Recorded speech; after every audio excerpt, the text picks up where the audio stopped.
স্বাগত খেলা যুগে আপনাদের সাথে আছি পার্থ বণিক।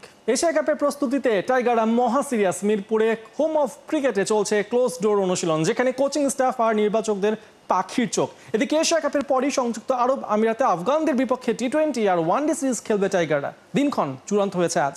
নাহেন বিন জসিমের রিপোর্ট। নেটের ওপাশে বাবা, জাতীয় দলের senior assistant coach Mohammad Salauddin, আর নেটে বোলিং করছেন তারই ছেলে Sandip, left arm wrist spinner, অনেকেই যাদের ডাকেন চায়নাম্যান বোলার। বিসিবির হাই পারফরমেন্স টিমে থাকা সালাউদ্দিন পুত্র সন্দীপ টাইগারদের অনুশীলনে শুধুই কি একজন নেট বোলার, নাকি ভিন্ন কোনো কারণ আছে ওকে ডেকে আনার? সাধারণত ব্যাটসম্যানরা নেটে এমন বোলারদের খেলতে চান প্রতিপক্ষের যে ধরনের বোলাররা তাদের ম্যাচে ভোগান। এশিয়া কাপে বাংলাদেশের গ্রুপে আফগানিস্তান, যে দলে আছেন নূর আহমেদের মতো একজন লেফট আর্ম রিস্ট স্পিনার বা চায়নাম্যান বোলার। সবশেষ আইপিএলে চেন্নাই সুপার কিংসে ধোনির তুরুপের তাস। 14 ম্যাচে 24 উইকেট শিকার করে নূর আহমেদ ছিলেন 2025 আইপিএলের সেকেন্ড হাইয়েস্ট উইকেট টেকার। নূর আহমেদকে পাওয়ার প্লেতে কিংবা মিডল ওভারে সহজে খেলতেই হয়তো সন্দীপকে নেটে ডেকে আনা, কারণ বাংলাদেশ দলে নেই কোনো লেফট আর্ম রিস্ট স্পিনার। বাবা সালাউদ্দিনের সঙ্গে ছেলে সন্দীপ আপাতত নেট বোলারের ভূমিকায় হলেও নিশ্চয়ই স্বপ্ন দেখেন বাবার সঙ্গে একদিন জাতীয় দলের ড্রেসিং রুম শেয়ার করার।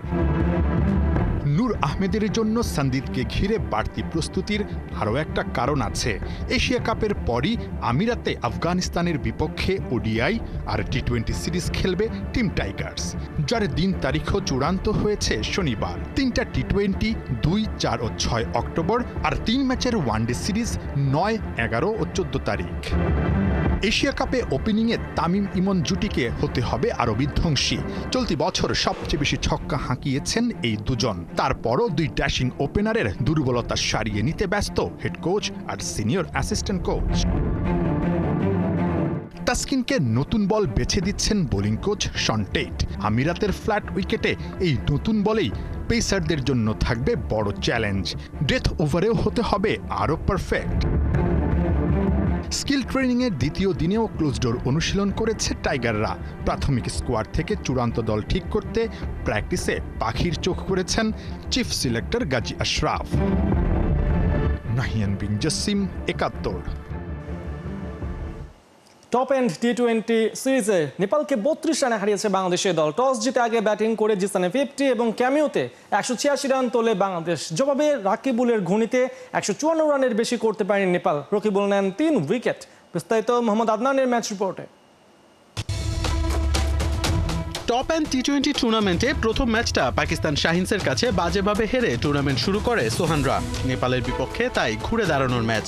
ডারউইনে টস জিতে আগে ব্যাটিং নেয় বাংলাদেশ এ দল। ক্যাপ্টেনের সিদ্ধান্ত সঠিক প্রমাণ করে ধুমধারাক্কা ব্যাটিং শুরু করেন জিসান আলম এবং নাইম শেখ। পাওয়ার প্লেতে প্রায় 10 রান রেটে ব্যাট করতে থাকে এই দুই ওপেনার। 41 বলে 62 রানের জুটি ভাঙে লামিচানে। 138 স্ট্রাইক রেটে ব্যাট করা নাইম থামেন 18 বলে 25 রান করে। আরেক ওপেনার জিসান আলম খেলছিলেন ধুমধারাক্কা ক্রিকেট। 4 ছক্কায় মাতিয়ে তোলেন গ্যালারি। নেপালের বোলাররা পাত্তাই পায়নি তার হার্ড হিটিং ব্যাটিংয়ের সামনে। প্রায় 160 স্ট্রাইক রেটে ব্যাট করে 33 বলেই তুলে নেন নিজের 50-50-র পর আরও আগ্রাসী ব্যাটিং শুরু করেন জিসান। একটা সময় মনে হচ্ছিল হয়তো সেঞ্চুরিটাও তুলে নেবেন, তবে ইয়াদাব তা আর হতে দেয়নি। 158 স্ট্রাইক রেটে ব্যাট করা জিসান থামেন 46 বলে 73 রান করে। 149 রানে 4 উইকেট হারানো টাইগারদের ব্যাটিংয়ের গতি ধরে রাখেন আফিফ হোসেন। একের পর এক বাউন্ডারিতে রান তোলেন টর্নেডোর গতিতে। 208 স্ট্রাইক রেটে ব্যাট করা আফিফ 2 রানের জন্য মিস করেছেন নিজের 50। নট আউট থেকেছেন 23 বলে 48 রান করে। জিসান আফিফদের ব্যাটিংয়ে ভর করে 20 ওভারে 6 উইকেট হারিয়ে 106। জবাবে দলীয় 13 রানেই নিজেদের প্রথম উইকেট হারায় নেপাল। হাসান মাহমুদের বলে জিসানকে ক্যাচ দিয়ে প্যাভিলিয়নে কুশাল। আসিফ এবং লোকেশ পার্টনারশিপ করার চেষ্টা করলেও তা ভাঙেন তোফায়েল। একের পর এক উইকেট হারাতে থাকে নেপালিরা। রাকিবুলের ঘূর্ণি বুঝতেই পারেনি মাল্লা পৌদেলরা। 4 ওভার করে 18 রান দিয়ে 3 উইকেট নেন রাকিবুল। মাল্লার 50-তে হারের ব্যবধানটা কিছুটা কমায় নেপাল, তবে শেষ পর্যন্ত হারটা আর এড়াতে পারেনি। 20 ওভারে 154 রানে থামে তাদের ইনিংস। বাংলাদেশ এ দল ম্যাচ জিতে নেয় 32 রানে। মোহাম্মদ আদনান, 71। জাতীয় দলের দরজাটা প্রায় বন্ধ। বিদেশি লিগীয় পারফরমেন্স যেমন তেমন, তবুও একের পর এক লিগে জায়গা পাচ্ছেন সাকিব আল হাসান। পিএসএল, সিপিএল এর পর এবার আইসিসির অনুমোদন না পাওয়া টি-20 ফরম্যাটে যুক্তরাষ্ট্রের মাইনর লিগ ক্রিকেটে খেলতে যাচ্ছেন টাইগার এই অলরাউন্ডার। সাকিবকে দলে ভিড়িয়েছে লিগটির বাংলাদেশি মালিকানাধীন দল আটলান্টা ফায়ার্স।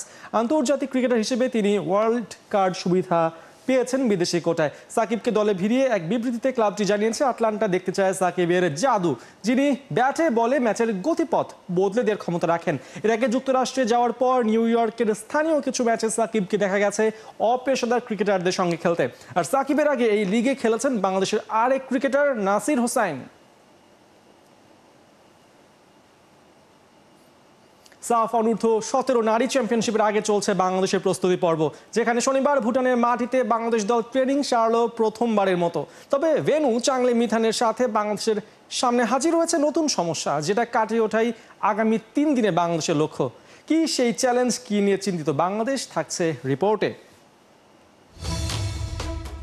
ভুটানের পাহাড় ঘেরা গ্রাউন্ডে দৌড়ে যাচ্ছে বাংলার বাঘিনীরা।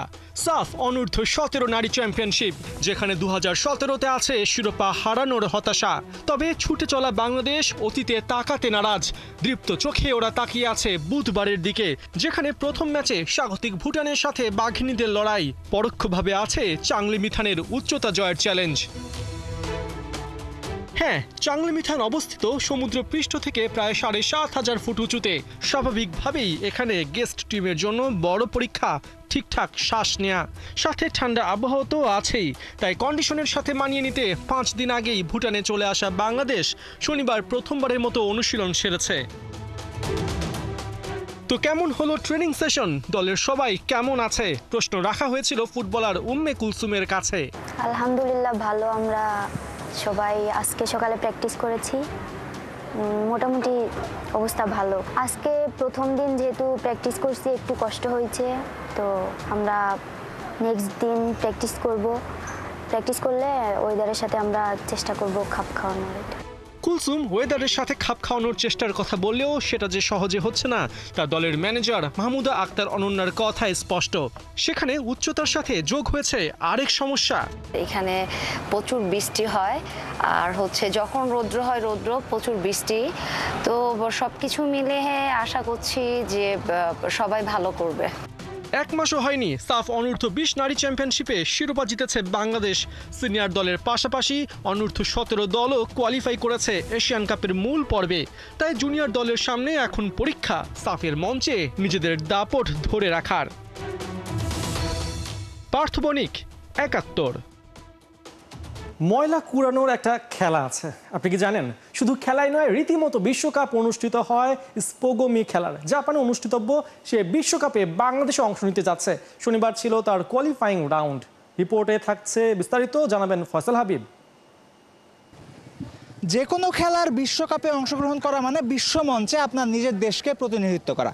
বাংলাদেশ এর আগে ক্রিকেটের বিশ্বকাপ খেলেছে, হকির বিশ্বকাপ খেলেছে, কাবাডির বিশ্বকাপ খেলেছে। একটা নতুন ধরনের খেলার বিশ্বকাপ খেলতে যাচ্ছে বাংলাদেশ। আমার পেছনে যারা দাঁড়িয়ে আছে এদের মধ্যেই যে কোনো 3 জন স্পোগমি বিশ্বকাপ খেলতে যাবে জাপানে। স্পোগমিটা কি, এই খেলাটা কিভাবে খেলে আমি আপনাদের বুঝিয়ে দেবো না, আপনারা দেখবেন নিজের চোখে যে স্পোগমি কিভাবে খেলে, এরপর আপনারা নিজেরাই বুঝবেন। এবং আমার বিশ্বাস যখন বুঝবেন স্পোগমি কি, তখন বেশ অবাকই হবেন। সবার হাতে হাতে গ্লাভস আর আবর্জনা তোলার ব্যাগ, মুখে মাস্ক। দেখে মনে হতে পারে পরিষ্কার অভিযান চলছে হয়তো, কিন্তু তেমন না বিষয়টা।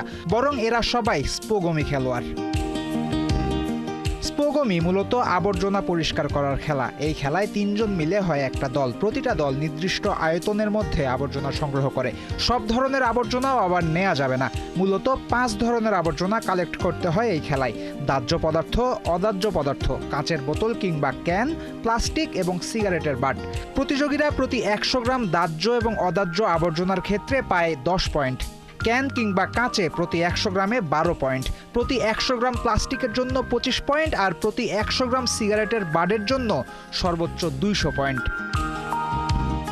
পরিবেশ পরিষ্কার পরিচ্ছন্ন রাখার বিশ্বকাপে অংশ নেওয়ার স্বপ্নে বিভোর 60 দলে বিভক্ত 180 জন প্রতিযোগী বাঁশি শুনেই ছুটেছে আবর্জনা সংগ্রহ করতে।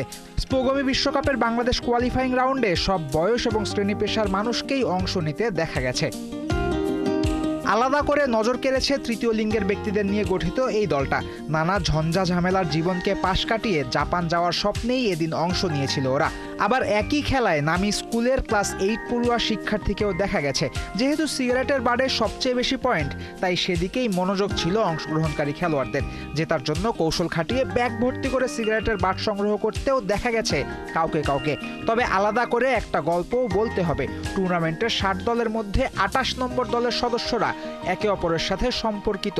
দুই ভাই বোন অংশ নিয়েছিল তাদের মাকে সাথে নিয়ে। জাপান গিয়ে দেশকে প্রতিনিধিত্ব করার স্বপ্ন পারেনি ওদের ঘরে আটকে রাখতে।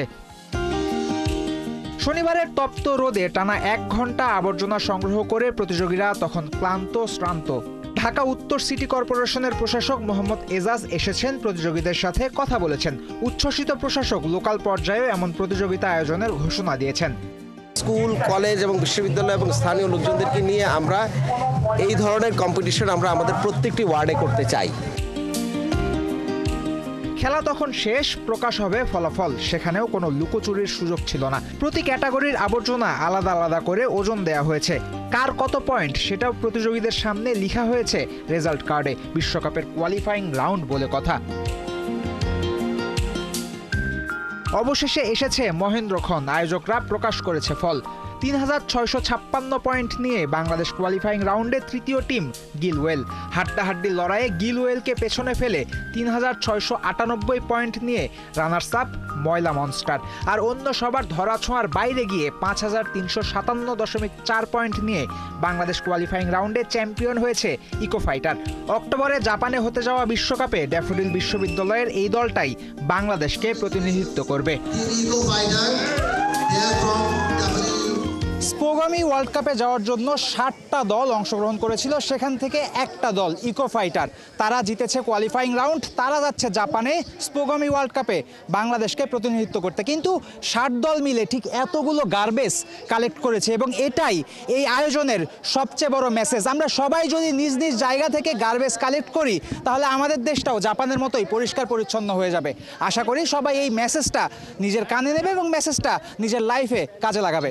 ফয়সাল হাবিব, 71, ঢাকা।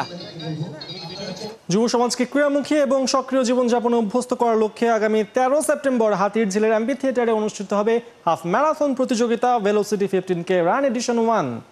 হাফ ম্যারাথন হলেও মোট 3টা ক্যাটাগরিতে প্রতিযোগিতা হবে হাতিরঝিলে, যেখানে 15 কিলোমিটার ক্যাটাগরি, 7.5 কিলোমিটার ক্যাটাগরির সাথে শিশুদের জন্য থাকবে 1 কিলোমিটার ক্যাটাগরিতে ম্যারাথন দৌড়ানোর ব্যবস্থা।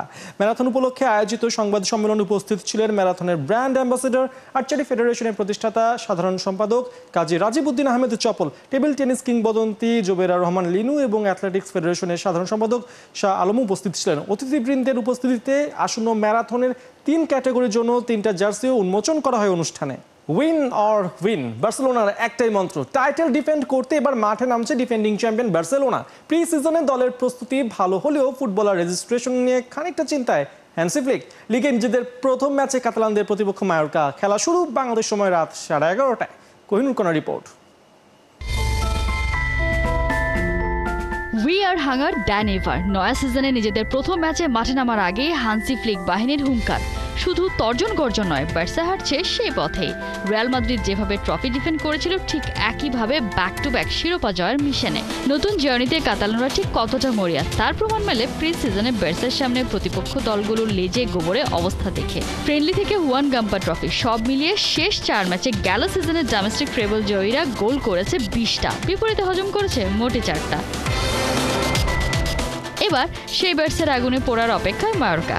দু দলের অসম লড়াইয়ের জন্য প্রস্তুত এস্তাদিও মায়োরকা সান মোয়েক্স। মায়োরকার বিপক্ষে প্রত্যাশিতভাবেই ফেভারিট বার্সেলোনা। পরিসংখ্যান বলছে দু দলের 43 লড়াইয়ে বার্সেলোনার 30 জয়ের বিপরীতে মায়োরকা জিতেছে কেবল 7 ম্যাচ।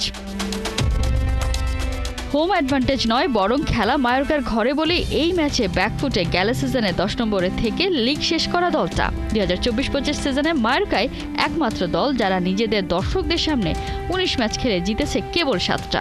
শুধু তাই নয়, লিগে মায়োরকার বিপক্ষে এখনো পর্যন্ত অ্যাওয়েতে 14 ম্যাচ জিতেছে বার্সা, যা কোনো একক দলের বিপক্ষে সর্বোচ্চ। বার্সার বিপক্ষে শেষ 5 ম্যাচে একটিও জয় নেই এই মায়োরকার। গেল 16 বছরে একবারই লিগে নিজেদের প্রথম ম্যাচে হেরেছিল বার্সা, অর্থাৎ কাতালানদের হারানো বেশ মুশকিল। এই দাপুটে বার্সার মাথায়ও আছে ঘোর চিন্তা। ফাইন্যান্সিয়াল জটে নয়া সিজনে এখনো পর্যন্ত কেবল গার্সিয়া আর রাশফোর্ডকেই করাতে পেরেছে রেজিস্ট্রেশন। চোটে ছিটকে গেছেন গেল সিজনের টপ স্কোরার রবার্তো লেভানদস্কি। ফ্লিকের সম্ভাব্য 4-2-3-1 ফরমেশনে অ্যাটাকিং জোন সামলাবেন ইমার্জিং সুপারস্টার লামিন ইয়ামাল আর ব্রাজিলিয়ান রাফিনিয়া, সাথে আছেন তোরেস। কোহিনুর কণা, ৭১। এই ছিল এখনকার খেলা যোগে। সরাসরি সংবাদ অনুষ্ঠান দেখতে চোখ রাখুন ৭১-এর ফেসবুক পেজে এবং সাবস্ক্রাইব করুন ৭১-এর ইউটিউব চ্যানেল। ৭১-এর সাথেই থাকুন।